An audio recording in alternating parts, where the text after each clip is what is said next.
जय माता दी दोस्तों। 8 अगस्त से लेकर 14 अगस्त 2025 का ये सप्ताह कर्क राशि के लिए कैसा रहेगा, शुरुआत करेंगे 8 और 9 तारीख से। मकर राशि के चंद्रमा हैं जो कि आपके सप्तम भाव से गोचर करेंगे।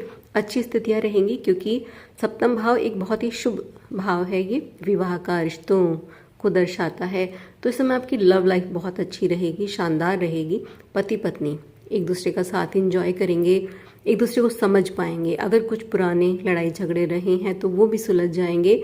और यदि आप विवाह लायक हो गए हैं तो इन दिनों में अच्छा रिश्ता आएगा, या खुद आप अपने विवाह की बात करना चाहते हैं तो 9 तारीख बहुत अच्छी रहेगी। 8 अगस्त को रिक्ता तिथि है, तो रिक्ता तिथि उन कामों के लिए अच्छी है जिनमें आपको मुक्त होना है।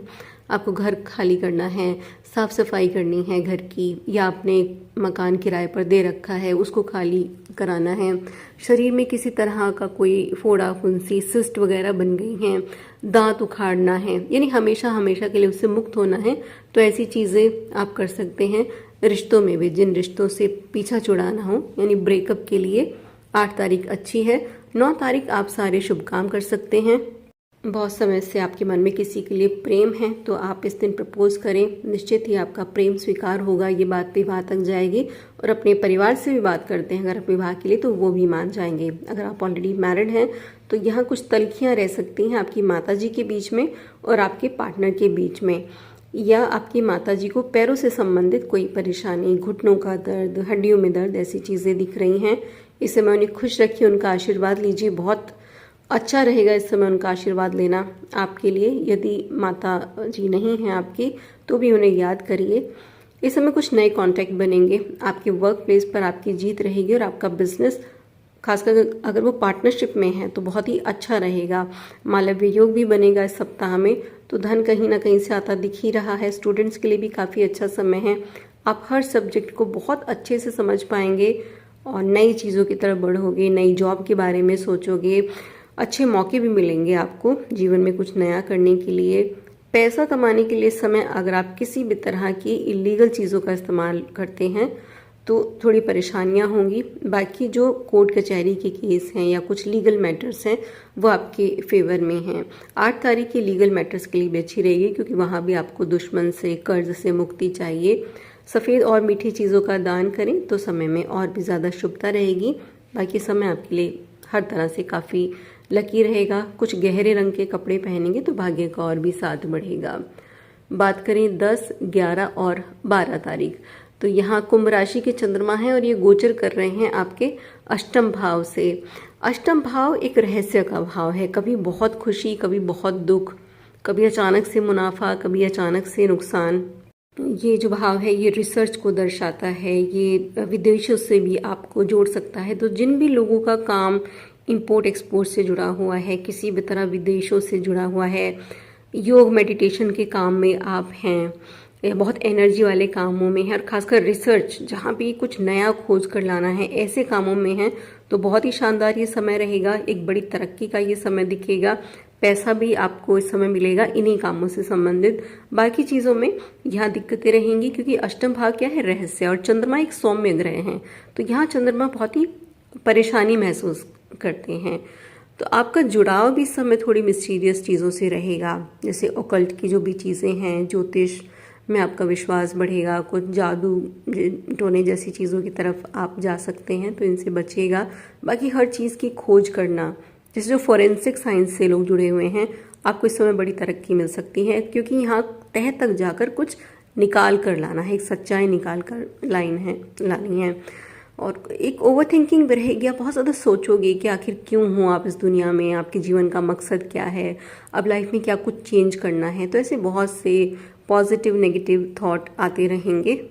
तो कुछ नुकसान भी दिख रहे हैं तो इसीलिए पैसे के लेन देन में बहुत ही ज़्यादा सावधानी रखनी है। धोखा हो सकता है आपको शेयर मार्केट से खासकर, तो ऐसी चीज़ों में भी आपको ध्यान देना होगा। गलत तरीके से पैसा कमाने की कोशिश अगर आप इस समय करेंगे तो हो सकता है फॉर द टाइम बिंग कुछ समय के लिए वो बढ़ जाए, लेकिन आगे जाकर बहुत बड़े नुकसान भी वो देगा। पैतृक संपत्ति का कोई केस अगर है तो अभी वो नहीं मिल पाएगी, यहाँ आपको इंतज़ार करना पड़ेगा। कुछ आपका स्वभाव भी थोड़ा चिड़चिड़ा रह सकता है, आप बिना वजह की बातें सोचोगे या बिना वजह की बातें बोल सकते हैं समय, क्योंकि 8वें घर के सामने पड़ता है दूसरा भाव जो कि हमारी वाणी का है। तो यहाँ भी ये प्रभाव रहेगा। तो कुटुंबी जनों के साथ में किसी तरह की लड़ाई झगड़े या पड़ोसियों से भी कुछ दिक्कतें इस समय दिख रही हैं। तो कोशिश करें अपने काम से काम रखें। किन्हीं दो लोगों का झगड़ा है तो उसमें बिल्कुल भी पड़ने की ज़रूरत नहीं है। और हो सकता है किसी की बात आपको बड़े मन में लग जाए या आप कुछ ऐसा बोल दो जिससे लोगों का मन दुखे। तो रिश्तों को संभाल कर चलने का समय होगा। कोई भी नया काम, बड़ी यात्रा अभी अवॉइड कर सकते हैं तो ज़रूर कीजिए। इस समय में निश्चित ही हनुमान चालीसा का पाठ कीजिएगा, क्योंकि हनुमान जी ही ऐसे समय में हमेशा बचाते हैं। महादेव का ध्यान रखिए तो स्थितियाँ आपके फेवर में रहेंगी। बढ़ते हैं 13 और 14 तारीख की तरफ। यहाँ मीन राशि के चंद्रमा ये गोचर कर रहे हैं आपके नवम भाव से। तो 13 तारीख को फिर से रिक्ता तिथि आ जाएगी, जो मैंने आपको बताया कि जिन चीज़ों से मुक्त होना है वो आप कर सकते हैं। बाकी बड़े काम इस समय अवॉइड कीजिएगा 13 तारीख को खासकर। बाकी नवम भाव है तो एक बहुत ही शुभ भाव है ये कुंडली का, क्योंकि ये भाग्य से जुड़ता है, ये हायर एजुकेशन की तरफ लेकर जाएगा। तो सबसे अच्छा समय है स्टूडेंट्स के लिए। आपको टीचर्स का सपोर्ट मिलेगा। आप किसी भी तरह की कंपटीशन की तैयारी कर रहे हैं तो इसमें अच्छे रिजल्ट ला पाएंगे। और कुछ नया ज़रूर सीखिए इस समय, खासकर जो 14 तारीख रहेगी। आप कुछ ट्राई करिए नया सीखने का, बहुत जल्दी आप सीख जाएंगे। किन भी चीज़ों का आपको शौक है, आपको लगता है ये बहुत छोटा सा शौक है, लेकिन हो सकता है अगर आप इसको थोड़ा पॉलिश कर लें, रिफाइन कर लें, थोड़ा ब्रशअप कर लें तो आगे जाके ये करियर बने और बहुत सारा पैसा आपको दे दे। तो पढ़ाई तो जीवन में ज़रूरी है ही, लेकिन उसके साथ एक स्किल सीखना, कोई किसी चीज़ में निपुण होना, एक योग्यता प्राप्त करना, ये बहुत ज़्यादा ज़रूरी है। भाग्य का साथ है और ये सोशल मीडिया का ज़माना भी है।